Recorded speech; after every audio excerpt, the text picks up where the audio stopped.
Hello everyone, this is Sudhir and welcome to our YouTube channel. Today we discuss subsistence agriculture. बेटा आज हम जो discuss करेंगे वो करेंगे सब्सिटेंस एग्रीकल्चर।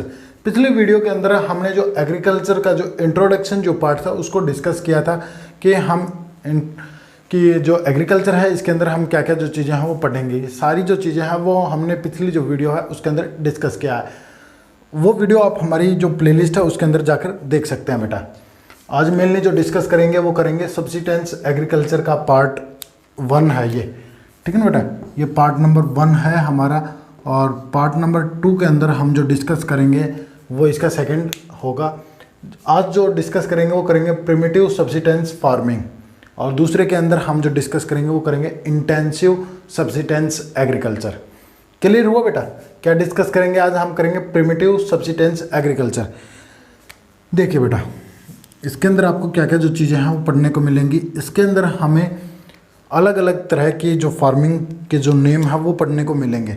चाहे मैं बात करूं यहाँ पे इसको शिफ्टिंग कल्टीवेशन बोला जाता है या स्लैश एंड बर्न एग्रीकल्चर बोला जाता है या जूम एग्रीकल्चर बोला जाता है या अलग अलग नामों से इसको जाना जाता है अलग अलग रीजन के अंदर।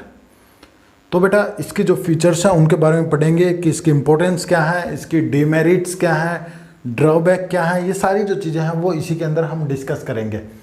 चलिए प्रिमिटिव सब्सिटेंस एग्रीकल्चर ये एक आदिकालीन कृषि है जो केवल मानव अपनी आवश्यकताओं को कंप्लीट करने के लिए करता था या मानव का पहला अटेम्प्ट था अपने फूड के लिए खुद से प्रयास करना एग्रीकल्चर के। तो नॉन हैज शिफ्टिंग एग्रीकल्चर, इसको शिफ्टिंग जो एग्रीकल्चर है उसके नाम से भी जाना जाता है। देखिए सपोज कर लीजिए पहले हम प्लेस ए पे कृषि कर रहे थे, हमने किसी कारणवश या तो इसकी जो सॉइल है वो फर्टिलिटी है सॉइल की वो कम हो गई तो हमने क्या किया, शिफ्ट हो गए हम प्लेस बी पर। तो ऐसे इस प्रकार से जो कृषि है वो होती थी। पहले लोग एक स्थान पर रुककर कृषि करते थे, कुछ टाइम के बाद 3 से लेकर 4 साल के बाद इस स्थान को छोड़कर दूसरे स्थान पर आते थे, प्लेस बी पर आते थे। तो इसलिए जो कृषि कर रहे हैं एक स्थान से दूसरे स्थान पर छोड़ के जा रहे हैं या दूसरे स्थान पे आ रहे हैं, तो इस प्रकार की कृषि को हम बोलते हैं shifting agriculture. First attempt to grow food to subsistence, मानव ने अपनी आवश्यकता के लिए पहली बार भोजन मतलब अपने पहला एक प्रयास है वो किया था मानव ने एग्रीकल्चर के लिए, अपनी ग्रो फूड अपना जो फूड है उसको ग्रो करने के लिए पहली बार अटेम्प्ट है वो किया था। अदर नेम दूसरा जो नाम है उसका स्लैश एंड बर्न। देखिए बेटा क्या है स्लैश एंड बर्न, ये मैं आपको समझा दूं। प्लेस ए पे सिंपल कृषि कर रहे थे, ये प्लेस बी पर गए। कहाँ पे गए? प्लेस बी पे गए। तो प्लेस बी पर इन्होंने क्या मिला, ग्रास, ट्री एंड अदर चीज़, और भी जो छोटी मोटी जो झाड़ियाँ हैं वो देखने को मिली।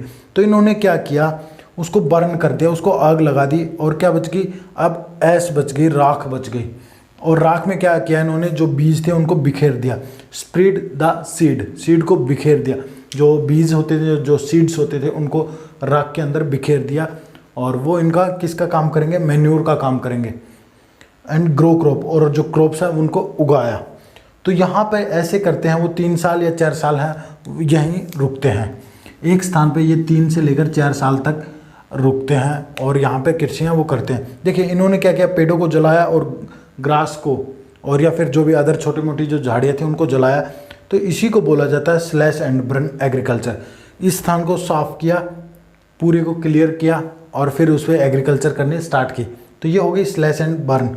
बैक ऑन, और इसी पे प्लेस ए पे दोबारा आते हैं तो इनको 10 से लेकर 15 साल हैं वो लग जाते हैं, दोबारा से ये प्लेस ए पे आ जाते हैं, मतलब उसी स्थान पे है वो आ जाते हैं 10 से 15 सालों में एक बार। और मेन क्रॉप, अब बात करेंगे इसकी जो मेन क्रॉप कौन कौन सी हैं, मेन क्रॉप्स के बारे में। तो इसकी जो प्रमुख जो फसलें हैं वो मेनली क्या है, फूड क्रॉप्स हैं कि जिनसे मानव को जो भोजन है वो मिले, यही इसकी प्रमुख फसलें हैं। जैसे मेज है, cassava, banana and sweet potato, ये मेन क्रॉप है किसकी, प्रिमिटिव सब्सिटेंस एग्रीकल्चर के, ये सॉरी फार्मिंग की। एग्रीकल्चर भी बोल सकते हैं, फार्मिंग भी बोल सकते हैं बेटा, कोई नहीं। तो ये इसकी इंपॉर्टेंस होगी।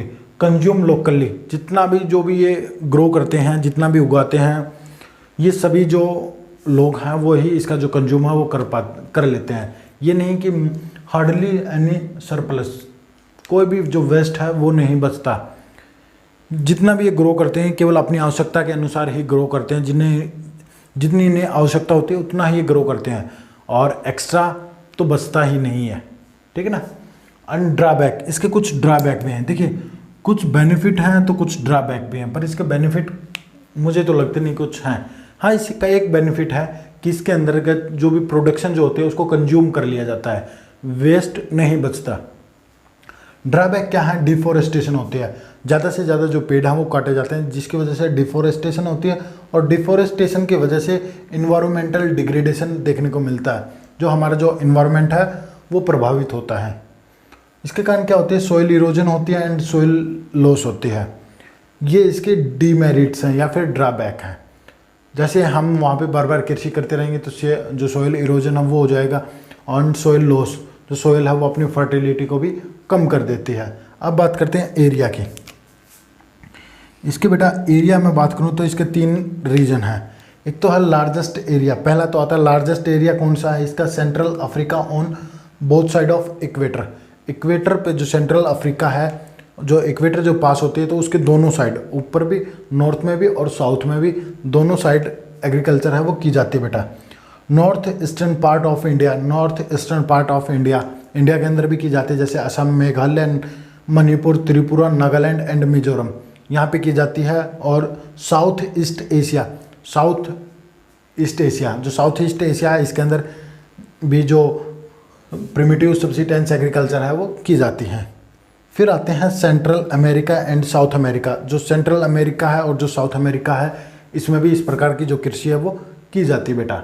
अब बात करेंगे बेटा कि इनको किन किन देशों में किन किन नामों से जाना जाता है। अब इसके जो देश, एक साइड तो कंट्री है और एक साइड आपको पढ़ने को मिलेंगे इनके नेम, कि इनको किन किन नामों से जाना जाता है किन किन देशों के अंदर।